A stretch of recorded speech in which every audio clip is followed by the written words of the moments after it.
as the deer panteth for the water, so my soul longeth after thee.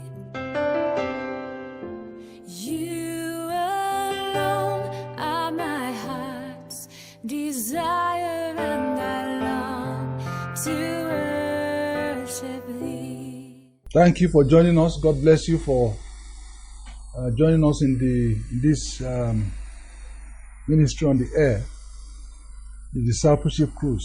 Let's pray together. Father, we thank you again for giving us the privilege and the opportunity to draw near and come to your throne of grace. Lord, we have come beggars. We have come trusting that, Lord, we will not return empty-handed. Give us the water of life, which you normally give people freely so that we may drink. Give us the bread of life to eat so that we may be strong for our journey. Holy Spirit, please come and help us again in Jesus' name. Amen. Thank you for joining us. We are beginning to look at the story of Joseph in the Genesis. We are on our series, Enjoy Your Bible. And we are beginning to look at the story of Joseph.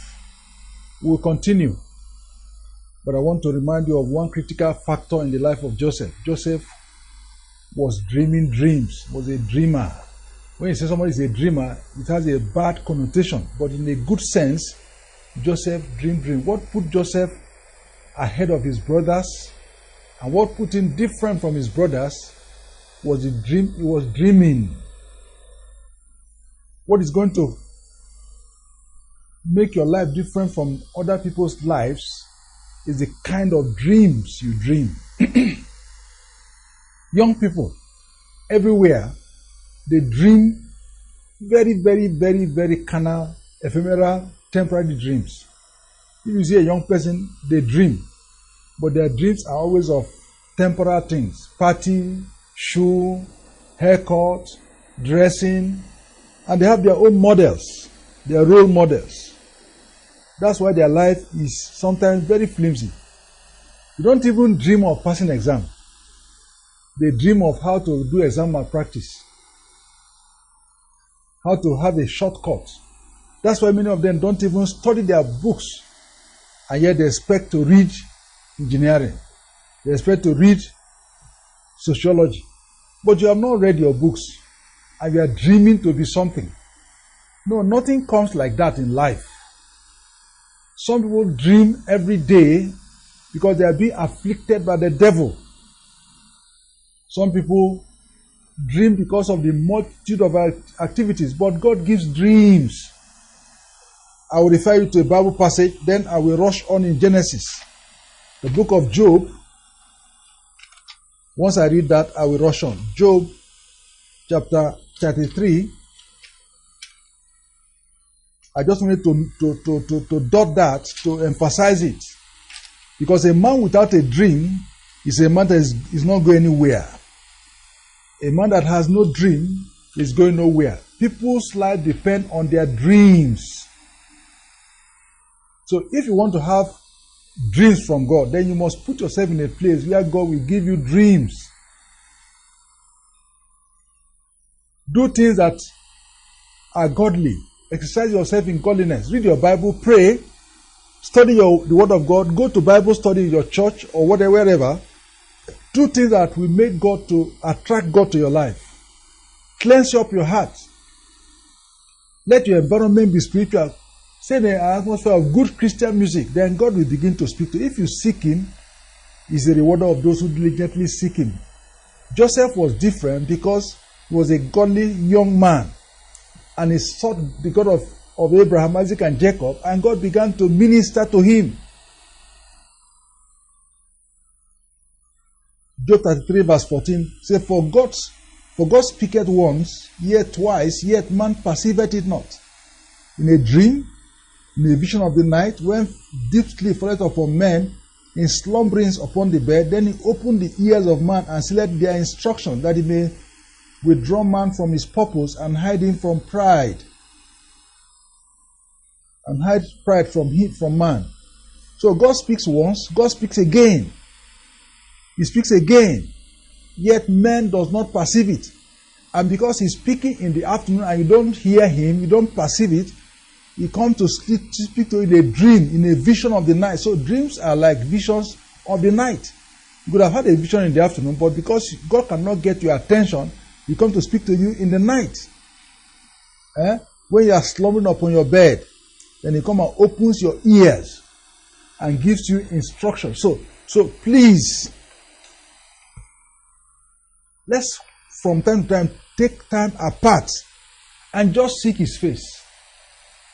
A man that you see has a focus, who has a vision, who is pursuing a purpose in life, is because of the kind of dreams he has. Martin Luther was an activist, a Christian activist. He set his heart towards the liberation of blacks in America. He said, I have a dream. And he ran by his dream. He was killed, but he died fulfilling a dream. There are too many people on earth who don't have a dream at all. They marry, they have children, they build houses, they die. What kind of life is that? No purpose, no vision.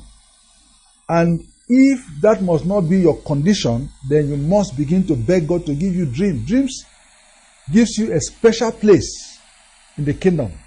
Gives you a special operation. So I want to go ahead now. I want to pray. There are too many people on earth who are going nowhere.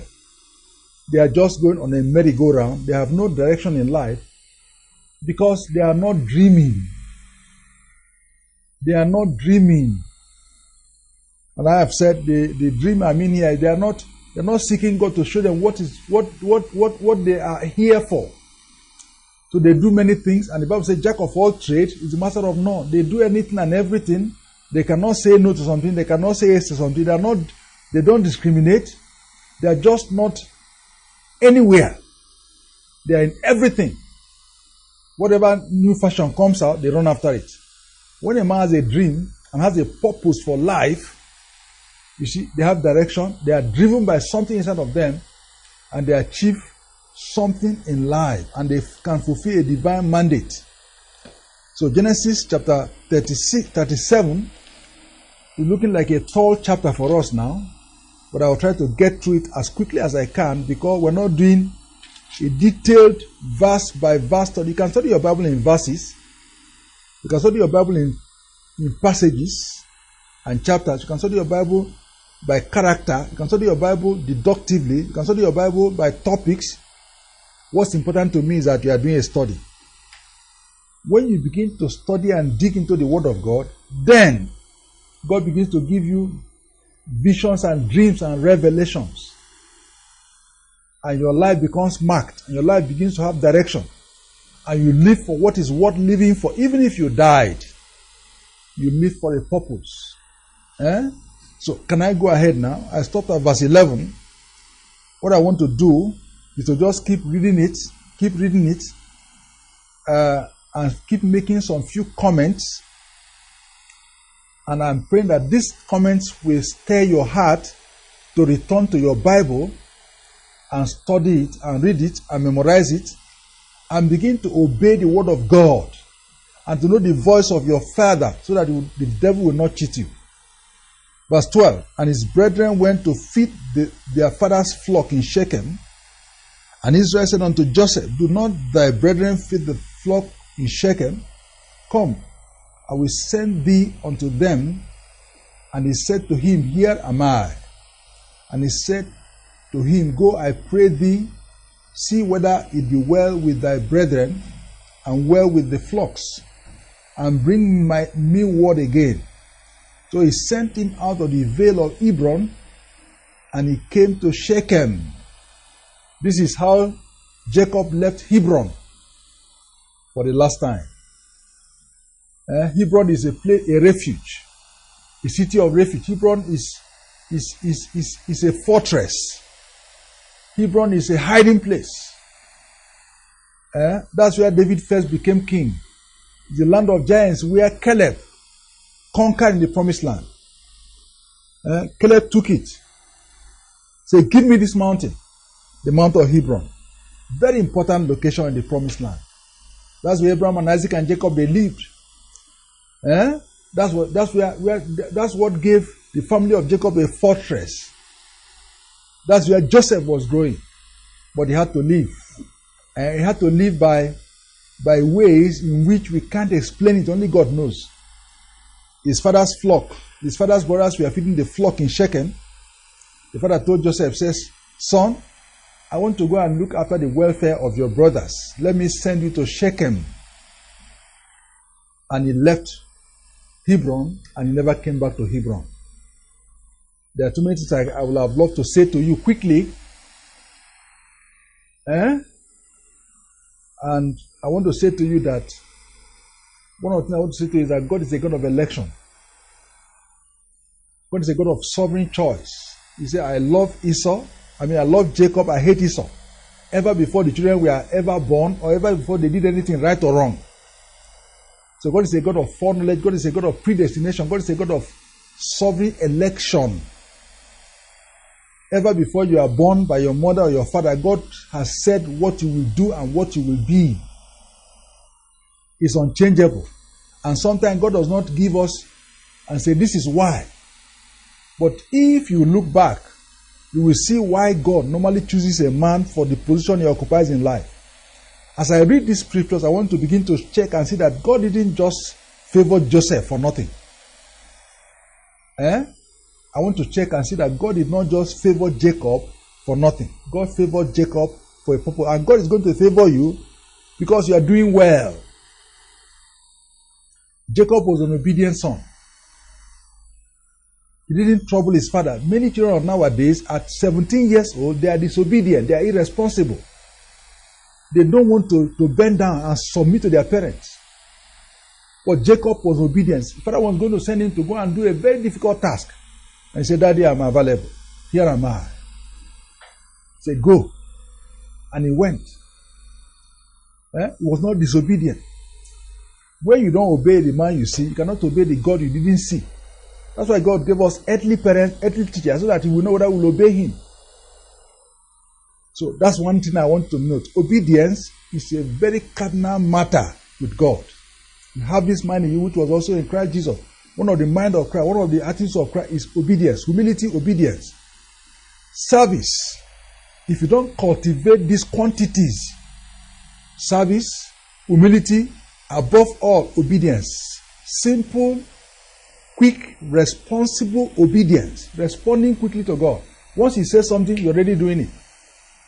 Then God will not also highly exalt you. You will not get where you are going. And God knows it before. And so there are many people he does not reckon with. But he reckoned with Joseph because of these qualities. He knew ahead of time that his brothers will not be like him. Another thing I want to say to you is that God will not allow you to be in the veil of in Hebron forever. If Hebron will not be the place of your making.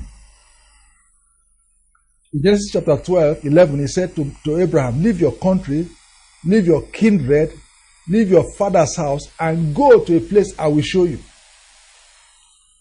And I will make you a blessing. I bless you and make you a blessing. There's a place where God makes men. Even though Hebron looks like the place because it's a fortress, it's difficult for the enemy to penetrate Hebron. But if your Hebron is where your father will spoil you because he's pampering you, God will take you away from your Hebron, where your father pampers you, where you are so small and so comfortable. God will take you out of there to a place where he can handle you well. There are several children that God knows that their father will spoil them, and he has a big plan for them. So God has to take them away from their father, or take away their father, to take them to a place where he can deal with them as he sees meet. To begin his work to complete. So if you pamper your children, and if you don't want to be God's agent in helping your children to be raised to become like Jesus, God will either take them away from you or take you away from them and take them to where he will train them. So I want you to be very discerning and very sensitive now. Don't spoil God's instruments. Don't spoil God's agents. They are not your children are not your own. The Bible says they are an heritage of the Lord. They are supposed to be fashioned to become arrows in his quiver. You don't beat your children. You don't tell them whatever they do, whether it's good or bad. The Bible says concerning Adonijah that David never told him anything at all. If he misbehaved, no problem. If he didn't misbehave, no problem. Absalom the same. You see, that was one of David's failures. All his sons, his first sons, all of them spoiled in his hand. And I want to beg you. This matter is a critical matter. This boy is going to leave Hebron in a way that he didn't expect. Just going on a journey. And that's how God does. God uses the simple things of life providentially to do his will in our lives. Once you are surrendered to him, he can use a simple message he sent you to accomplish a big purpose. So you be careful from now onwards. Don't call anything small. Before your children go to school, pray for where they will go to school. Because that may be the last time you are going to see them. They may go from there to their visions, to their dreams. Jacob was going to affect the whole world. Joseph was going to affect the whole world. The whole world. Everybody was going to be coming to Joseph.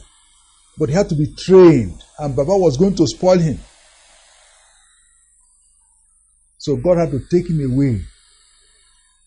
And take him somewhere. So he had to leave the Hebron of refuge. So take note of the reasons. I'm just trying to explain for you. I'm just reading this Bible but to explain to you. Some people say, but God is partial. No, it's not partial.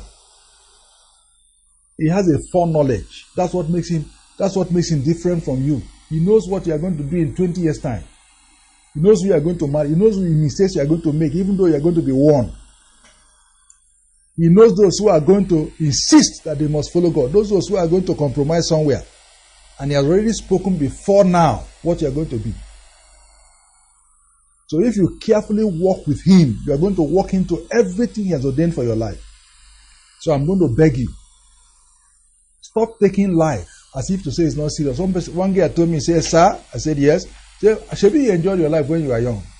Let me enjoy my life when I'm young, so that when I'm old like you, I will pursue God. I say, we don't know what will happen to you. You may try to enjoy for 6 years. That will be the end of it. If God is talking to you now, even if you are 10 years old, this is when. This is when. If you hear his voice today, the Bible says, harden not your heart. You may not have my own opportunity of being old. And if something is spoiling your life when you are young, you cannot repair them again. Look at Mr. Reuben. Where is Reuben in this story? He slept with his father's wife. He never repented. And even his progeny, even his generations suffered for it. Let me read on. 15 to 22. I just taken them in batches. And a certain man found him, and behold, he was wandering the field. And the man asked him, saying, what seekest thou? And he said, I seek my brethren. Tell me, I pray thee, where they feed their flocks. And the man said, they are departed hence. For I heard them say, let us go to Dothan. And Joseph went after his brother and found them in Dothan. And when they saw him afar off, even before he came near unto them, they conspired against him to slay him. They said to one another, behold, this dreamer, he cometh. Come now, therefore, and let us slay him, and cast him into some pit, and we will say, some evil beast hath devoured him. And we shall see what will become of his dreams. And Reuben heard it. He delivered him out of their hands, and said, let us not kill him. And Reuben said unto them, shed no blood, but cast him into this pit that is in the wilderness, and lay no hand upon him, that he might rid him out of their hands, to deliver him to his father again. Reuben is looking for a way to make up with his father. By all means, he knows there's a problem between him and his father. Instead of him to go to his father and say, Daddy, I am sorry. He's trying to use a corner way. It doesn't work that way. I hope you are following the story. He went to look for them in Shechem. When they got there, he didn't see them. He found a certain man in that place as he was wandering in the field. He asked the man, I'm looking for my brothers. When the man asked him, what are you looking for? He said, they are not here. I heard them say they are going to Dothan. And Joseph went after his brethren and found them in Dothan. That's where I found them.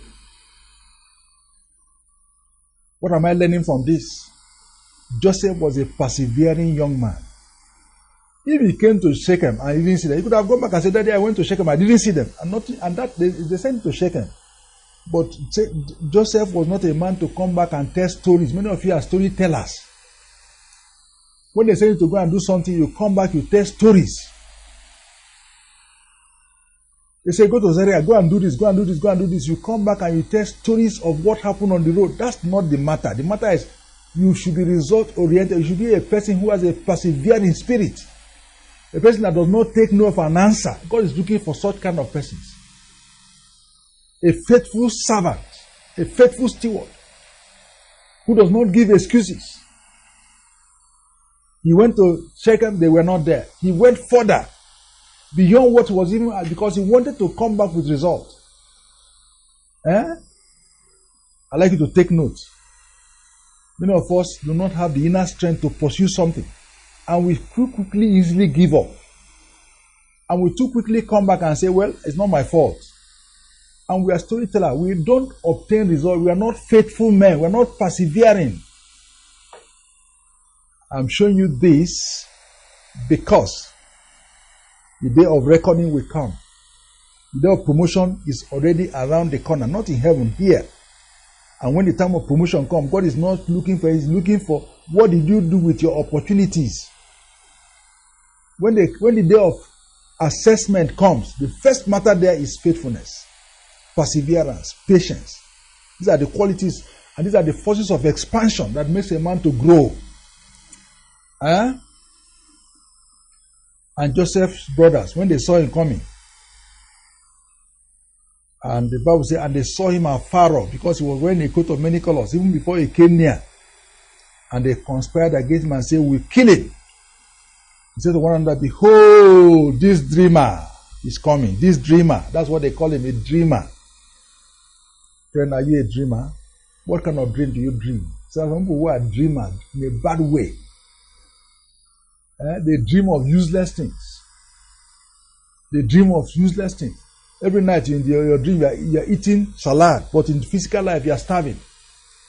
And you are spending your life on what is not worth it. Dreamers. You are dreaming that you are flying an aircraft when you cannot do simple arithmetic. Dreamer. But Joseph was not a mere dreamer. Joseph was a man with a dream. There was a great future ahead of him. And let me inform you, when you have a dream, nobody can kill you. Because you are carrying something for the generations to come. Somebody has a dream. You say, I want to affect the whole world with online, with internet. If you have that kind of dream, and you want to affect the world with messages on the internet, you want to use the airwaves for God, you will not die. Nobody can kill you. They may decide to kill you, but I have seen people decided to kill, but because they had a dream. God would not allow a man with a dream to be killed. Because he's carrying something for heaven. Once you are carrying something for heaven, forget about human beings who are planning to kill you. Let them carry your name and go anywhere. Let them go and make enchantment and divinations anywhere. You are not killable. Jesus Christ said, I take my life, nobody can kill me. Say, I am the one that will surrender my life by my own accord. Because he had a dream. There were many times they planned to kill Jesus. When they went there, they will be disarmed. He will just walk inside of them and go away. You can't kill a man with a dream. And in case you are hating a man with a dream, you're a foolish person. Why don't you pursue your own dream? Go back to where the man got his own. God will give you. But hatred is what is going to destroy you. I told you that hatred, anger, jealousy, weighty, they are very weighty. And they destroy a man. Hallelujah. Say, come now, therefore, and let us slay him and cast him into some pit. And we say, some evil beasts have devoured him. Look at this sons of Jacob. That's how they normally kill their goat and tell their father that one animal came and destroyed the goats. And we shall see what will become of his dreams. When I hear this kind of statement, we will see all these dreams he's talking, we will see how they will come to pass. My friend, Your dreams coming to pass does not depend on human beings. It doesn't depend on whether people like it or not. When God gives you a dream, God is in charge of that dream. Human beings cannot do anything about it. Let them all gang up together against you and say, let us know what will happen of this dream. That dream will come to pass. Joseph is going to reign. Joseph is going to feed the whole world with bread. Joseph will become the prime minister of Egypt. The next 13, 14 years is going to happen. And let me inform you, if you are fighting somebody with a dream, you are fighting the God who gave him that dream. And nobody fights God and survives. Can I beg you? It's foolishness to try to fight a dreamer, a man that has a dream. No. When he has missed his dream, he will go home peacefully. Oh, and Reuben had it. And Reuben said, don't shed blood. And so on and so on and so on and so on. Reuben, lily-livered Reuben. An elder brother who has no respect. He can't tell his brother, stop it. He said, please don't kill him, don't do this. He was a compromiser because he has done something wrong. When you do something wrong, the authority is taken away from you. Can I pray with you? Oh, Father, I thank you so much. For I know you are not speaking in vain. Let there be no Reuben among us who has lost respect, who has lost influence, who has lost authority. If there be among us a firstborn who has lost everything, a man that's supposed to be in authority who has lost it, Lord, may you restore it. I'm just begging you that such men will confess and return. And I thank you, give us dreams. And watch over us until that dream comes to accomplishment. In Jesus' name we pray. Amen. For further inquiry or counsel, contact Threshers Media Center, number 1, Refuge Close, Ongwamberde, Sabon Tasha, Kaduna. Telephone numbers 0814-408-9412, 0805-845-5719. Email address threshersteam@yahoo.com, or you could visit our website at www.threshersteam.org.ng.